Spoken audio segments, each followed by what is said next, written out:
ಅನಂತ ಕಲ್ಯಾಣಗುಣೈಕರಾಶಿ ವಿಶೇಷದೋಷೋಚಿತಮಪ್ರಮೇಯಂ ಮುಮುಕ್ಷಿಭಿಶ್ಚೇಕಮನಂತಪಕ್ಷಪದಂ ಪ್ರಣಮಾಮೇತ್ಯಂ ಶ್ರೀಪಾದಾಂಬದಾಸಕ್ತಃ ಕರುಣಾಪೂರ್ಣಶೇಖರಃ ಮಧ್ವಾಕ್ಷೋ ಮದವಂಶೋ ಮೇ ಸಂತಾಪಾನ್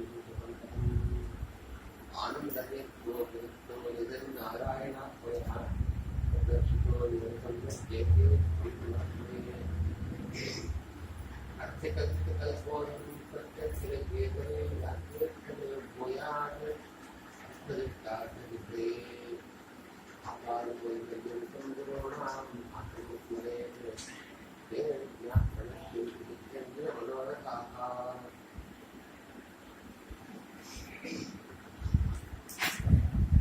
ಇದುವರೆಗೆ ಶ್ರೀ ವ್ಯಾಸರಾಯನ ಮಹಾಮಹಿಮೆಯನ್ನು ಕೊಂಡಾಡಿದ್ದನ್ನು ಕೇಳಿದ್ದೇನೆ. ಈ ವ್ಯಾಸರಾಯರು ಬಾಲ್ಯದಲ್ಲಿ ಅವರ ಸನ್ಯಾಸ ಸ್ವೀಕಾರ ಮಾಡಿದ್ದು ಅವರ 7ನೇ ವರ್ಷದಲ್ಲಿ. ಅವರ ಉಪನಯನ ಆಗಿದ್ದು 5ನೇ ವರ್ಷ. ಬ್ರಹ್ಮಣ್ಯ ತೀರ್ಥರು ಹುಟ್ಟುವ ಮಗುವನ್ನು ಮಠಕ್ಕೆ ಒಪ್ಪಿಸ್ಬೇಕು ಅಂತ ಕೇಳಿದ್ರಂತೆ ಅವರ ಸಣ್ಣ ತಾಯಿಗಳನ್ನ. ಹಾಗೆ ಆ ಶಿಶುವನ್ನ ಮಠಕ್ಕೆ ಒಪ್ಪಿಸಿದ್ದಾರೆ. 5ನೇ ವರ್ಷದಲ್ಲಿ ಉಪನಯನ ಆಗಿದೆ. 7ನೇ ವರ್ಷದಲ್ಲಿ ಸನ್ಯಾಸ ಸ್ವೀಕಾರ ಮಾಡಿದವರು ಅವರ ವೃಂದಾವನಸ್ಥರಾಗಿದ್ದು ಅವರು 92ನೇ ವಯಸ್ಸಿನಲ್ಲಿ, ಅಂದರೆ 87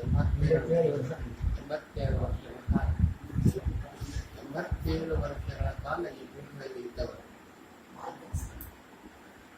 ಅವರ ಬಾಲ್ಯದಲ್ಲಿ ಶ್ರೀಪಾದರಾಜರು ಅವರ ವಿದ್ಯಾಗುರುಗಳು. ಶ್ರೀಪಾದರಾಜರು ಲಕ್ಷ್ಮೀನಾರಾಯಣ ಮುನಿಗಳು ಅಂತ ಅವರಿಗೆ ಗುರುಗಳು ಕೊಟ್ಟ ಹೆಸರು. ಆದರೆ ಅವರ ಮಹಿಮೆಯಿಂದ ಅವರು ಶ್ರೀಪಾದರಾಜರು ಅಂತ ಪ್ರಸಿದ್ಧರಾಗಿದ್ದಾರೆ. ಅವರ ಹೆಸರು ಅಷ್ಟು ಗೊತ್ತಿಲ್ಲ. ಲಕ್ಷ್ಮೀನಾರಾಯಣ ತೀರ್ಥರು ಅಂತಂದು ಯಾರು ಅಂತ ಹೇಳ್ತಾರೆ. ಆ ಶ್ರೀಪಾದರಾಜರು ತಮ್ಮ ಶಿಷ್ಯನ ಆ ಮಹಿಮೆಯನ್ನ ಅವರೇ ತಮ್ಮ ದೇವನಾಮಗಳಲ್ಲಿ ಹಾಡಿದ್ದರು. ವ್ಯಾಸರಾಯನ ಒಂದು ಸನ್ಯಾಸದ ಅವರ ಅನುಷ್ಠಾನ ಪದ್ಧತಿ, ಸನ್ಯಾಸ ಧರ್ಮವನ್ನು ಅವರು ಪಾಲನೆ ಮಾಡಬೇಕಂತ ರೀತಿ ಅವರು ಮಾಡಿದ ಆ ಕಾರ್ಯಗಳನ್ನ ಅವರು ನಮ್ಮ ದೇವನಾಮದಲ್ಲಿ ಹೇಳ್ತಾರೆ. ಶೇಷನೇ ಕೊಂಡಾಡಬೇಕು ವ್ಯಾಸರಾಯನ ಸನ್ಯಾಸದಿರವ ಅಂತ ಆ ಕೀರ್ತನೆ ಪ್ರಾರಂಭ.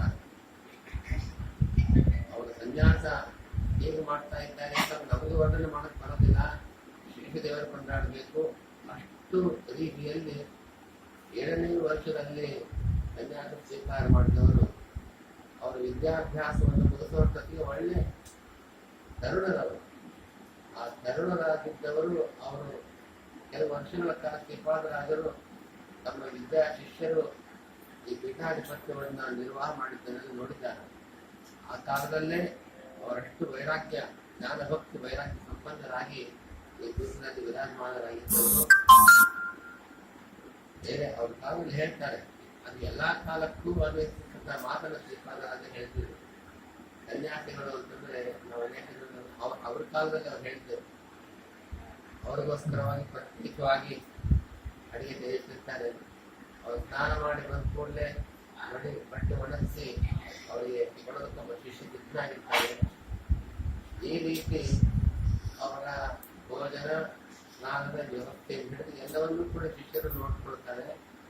ಆ ರೀತಿಯಲ್ಲಿ ತನ್ನ ಸನ್ಯಾಸದ ಪ್ರಕೃತಿಯ ವೈಭವವನ್ನು ತೋರಿಸಿರ್ತಕ್ಕಂಥ ಯತಿಗಳು ಜನ ನೋಡ್ತಾ ಇದ್ದೇವೆ. ಆದರೆ ಅವರದ್ದಲ್ಲ ಅಂತ ಗುರುಗಳು ತಮ್ಮ ಶಿಷ್ಯರನ್ನು ಕೊಂಡಾಡ್ತಿದ್ರು. ಹಾಗೆ ಅವರು ಕೆರೆ ಬಾವಿ ಅಗ್ರಹಾರಗಳ ನಿರ್ಮಾಣ ಮಾಡಿ 1,00,000 ಜನ ಬ್ರಾಹ್ಮಣರಿಗೆ ಎಲ್ಲ ಸೌಕರ್ಯವನ್ನ ಒದಗಿಸಿಕೊಟ್ಟರು ಅಂತ ಹೇಳುವ ಮಾತನ್ನು ಕೇಳ್ತಾ ಇದ್ದೇವೆ. ಪೂರ್ತಿ ವ್ಯಾಸರಾಯ ಮಾಡಿದ ಮಹಾಕಾರ್ಯ. ಆ 92 ವರ್ಷಗಳಲ್ಲಿ ಅವರ ಸಾಧಾರಣ ಒಂದು 57-58 ವಯಸ್ಸಾಗಿದ್ದಾಗ ಈ 732 ಸ್ಥಳಗಳಲ್ಲಿ ಮುಖ್ಯಪ್ರಾಣನ ಪ್ರತಿಷ್ಠೆಯನ್ನು ಮಾಡಿದ್ದಾರೆ. 1 ವರ್ಷದಲ್ಲಿ ಮಾಡಿದ್ದಾರೆ ಅಂತ ರತ್ನಾಕರ ತೀರ್ಥರು ನಮ್ಮ ಸ್ತೋತ್ರದಲ್ಲಿ ಹೇಳ್ತಾರೆ. 1 ವರ್ಷದಲ್ಲಿ ಒಂದು ವರ್ಷ ಅಂತಂದ್ರೆ 365 ದಿವಸ. 365 ದಿವಸದಲ್ಲಿ 232 ಮಾಡಬೇಕಾದ್ರೆ ದಿನಕ್ಕೆ ಎಷ್ಟು ಕಡಿಮೆ 2 ಮಾಡಿರಬೇಕಾಗತ್ತೆ. ಇಲ್ಲೇ ಗಿಂಡಿಯಲ್ಲಿ ತೊಳೆದಿದ್ದಾರೆ. ಅವರು ಎಲ್ಲೆಲ್ಲಿ ಸಂಚಾರ ಮಾಡಿದ್ದಾರೆ, ಹೇಗೆ ಮಾಡಿದ್ದಾರೆ ಅನ್ನೋದು ಈ ಕಾಲಕ್ಕೆ ಬೆಳಗ್ಗೆ ಯೋಚನೆ ಮಾಡಿದ್ರೆ ಸಾಯಂಕಾಲಕ್ಕೆ ನಾವು ಯಾವ ದೇಶದಲ್ಲಿ ಬೇಕಾದ್ರೆ ಇರ್ಬೋದು. ಆದರೆ ಆ ಕಾಲದಲ್ಲಿ ಯಾವುದೇ ಸೌಕರ್ಯವಿಲ್ಲದೆ ಇದ್ದ ಸಂದರ್ಭದಲ್ಲಿ ಹೇಗೆ ಸಂಚಾರ ಮಾಡೋದು, ಇಷ್ಟು ಕಾರ್ಯಗಳನ್ನು ಮಾಡಿದ್ದಾರೆ.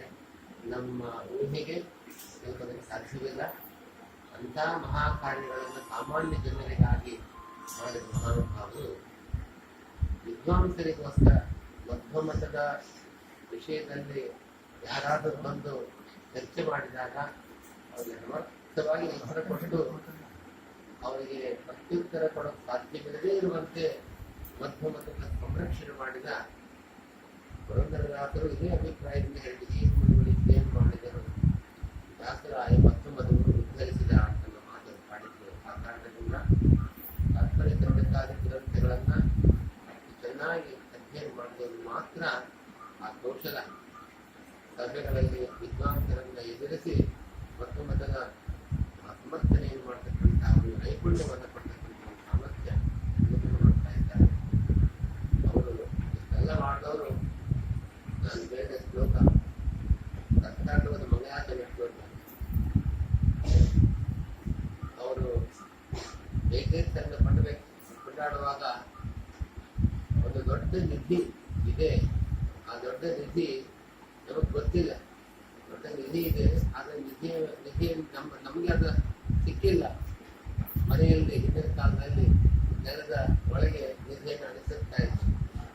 ಮಕ್ಕಳಿಗೆ ಹೇಳೋ ಸಂದರ್ಭನೇ ಬರದೆ ಅವ್ರು ಹೊರಟೋದಾಗ ಮಕ್ಕಳು ಅದೇ ನಿಧಿಯ ಮೇಲೆ ಕುಳಿತುಕೊಂಡು ದರಿದ್ರರಾಗಿ ಮಾಡ್ತಾ ಇದ್ದ ಜೀವನಕ್ಕೆ ಬರತಕ್ಕಂಥ ಕ್ರಮ ಎಷ್ಟೋ ಕಥೆಗಳನ್ನೇ ಕೇಳ್ತೇವೆ. ಆದರೆ ನಿಜ ನಾರಾಯಣಾತ್ಮಯ ಪ್ರದರ್ಶಿತೋ ಏನು ಸಮ್ಯಕ್ ಜೈತೆ ಮಾಡ್ತೀವಿ. ನಾವು ನಾರಾಯಣನ ನಿಧಿಯನ್ನ ನಮಗೆ ಗೊತ್ತಿಲ್ಲ, ಭಗವಂತನ ವಿಷಯದಲ್ಲಿ ಅಜ್ಞಾನಿಗಳನ್ನ ನಾವು ಆ ನಿಧಿಯನ್ನು ತೋರಿಸಿಕೊಟ್ಟು ಮಹಾನುಭಾವರು ಜೈತೀರ್ಥರು ಅಂತ ಅಷ್ಟು ಆ ಗ್ರಂಥಗಳಲ್ಲಿ ಇರತಕ್ಕಂಥ ವಿಶೇಷಾಂಶಗಳನ್ನ ಗಂಭೀರವಾದ ವಿಷಯಗಳನ್ನ ತಿಳಿಸಿ ಉಪಕಾರ ಮಾಡಿದವರು. ಈಗ ಅವರು ಮಾಡಿದ ಉಪಕಾರ ಜ್ಞಾನಿಗಳಿಗೂ ಅವರು ಅಂತ ಅನುಭವ ಮಾಡಿದ್ದಾರೆ, ಸಾಮಾನ್ಯ ಜನರಿಗೂ ಅವರು ಉದ್ಧರಿಸಿದ್ದಾರೆ. ಆ ಮಹಾನುಭಾವರು ಉಳಿದ ಪೀಠ 87 ವರ್ಷಗಳ ಕಾಲ ಉಳಿದ ಪೀಠ ಸೂರ್ಯನ ಮುಂದೆ ಮಿಣುಕು ಹುಳ ಅಂತ ಹೇಳಿದ್ದಾರೆ. ಅದಕ್ಕೂ ಹೋಲಿಕೆ ಮಾಡದಂತೆ ವ್ಯಾಸರಾಯರ ಪೀಠದಲ್ಲಿ ಬಂದಿದ್ದೇವೆ ಅಂತಂದ್ರೆ ವ್ಯಾಸರಾಯ ಸೂರ್ಯರಂತೆ ಮಿಣುಕು ಹುಳದಂತೆ ನಾವಿದ್ದೇವೆ ಅಂತ ಅವರ ಜ್ಞಾನದ ಉದ್ಧಾರ ಆಗುತ್ತೆ. ಭಗವಂತ ಕಾರ್ಯ ಮಾಡ್ತೇನೆ. ನಾನು ಇವಾಗ ಪರೀಕ್ಷೆ ಮಾಡ್ಕೊಂಡಿದ್ದು ಸದಾ ಪಾಠ. ಅವ್ರು ಎಲ್ಲೆಲ್ಲಿ ಸದಾ ಪಾಠ ಆಗತ್ತೋ ಆ ಸದಾ ಪಾಠ ಬಂದಾಗ ನಾನು ನೋಡಿದಾಗ ಶ್ರದ್ಧೆಯಿಂದ ಅವರು ಅಧ್ಯಯನ ಮಾಡೋದನ್ನ ನೋಡಿಕೊಂಡು ಸಂತೋಷ ಆಗಿದೆ. ಈ ದಿವಸ ಗೋಪಾಲಕೃಷ್ಣಂದ್ರೆ ನನಗೆ ಸಾಯಂಕಾಲದ ಪೂಜೆ ನಡೀತಾ ಇದೆ. ಆ ಗೋಪಾಲಕೃಷ್ಣ ಪಟ್ಟಾಗ್ರಾಮ 2 ರೂಪಗಳಿಂದ ಭಗವಂತ ವ್ಯಾಸ ನರಸಿಂಹ ಮಠದಲ್ಲಿ 4 ಭಗವಂತನ ಮೂರ್ತಿಗಳನ್ನು ವಿಶೇಷವಾಗಿ ಆರಾಧನೆ ಮಾಡುವುದು. ಆಚಾರ್ಯ ಧನಾರ್ಜಿತವಾದ ವೇದವ್ಯಾಸರೇ ಅನುಗ್ರಹ ಮಾಡಿದ ಮುರುಗೋಪಾಲಕೃಷ್ಣದೇವರು. ಒಂದು ಶ್ರೀಮದ್ ಆಚಾರ್ಯರು ತಾವೇ ನಿರ್ಮಾಣ ಮಾಡಿ ಸಿದ್ಧಪಡಿಸಿದ ಪಟ್ಟಾಭಿರಾಮ ದೇವರು. ಅವರ ಮೂಲ ಪಟ್ಟಾಭಿರಾಮ ಅಂತ ಕೆಲವು ಪದ್ಧತಿ ಇದೆ. ಹೀಗೆ ಕೃಷ್ಣರಾಮರ ಪ್ರತಿಮೆಗಳ ಜೊತೆಗೆ ಜೈತೀರ್ಥರು ಪೂಜೆ ಮಾಡಿದ ನರಸಿಂಹದೇವರು. ಹಾಗೆ ವೇದವ್ಯಾಸರು ಆಚಾರ್ಯರಿಗೆ ವೃತ್ತಿ ಕೊಟ್ಟಿದ್ದಾರೆ. ಒಂದು ವೃತ್ತಿಯಿಂದ ತಮ್ಮ ಸಂವಿಧಾನ ಇರತಕ್ಕಂಥ ಒಂದು ವೃತ್ತಿಯನ್ನ 8 ವ್ಯಾಸಮೂರ್ತಿಗಳನ್ನು ಕೊಟ್ಟಿದ್ದಾರೆ. ಒಂದು ಮುಟ್ಟಿ ನಮ್ಮ ಮಠದಲ್ಲಿದೆ.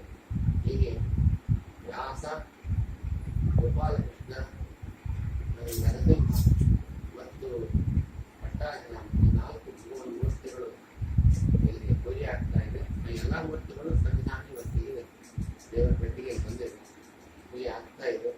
ಆ ಭಗವಂತ ಪರಿವಾರಕ್ಕೆ ಕುಟುಂಬಕ್ಕೆ ಪೂರ್ಣವಾದ ಅನುಗ್ರಹ ಮಾಡಬೇಕು. ಶ್ರೀಮನ್ಮೂಲ ರೂಪ ಸ್ಮೂತಿ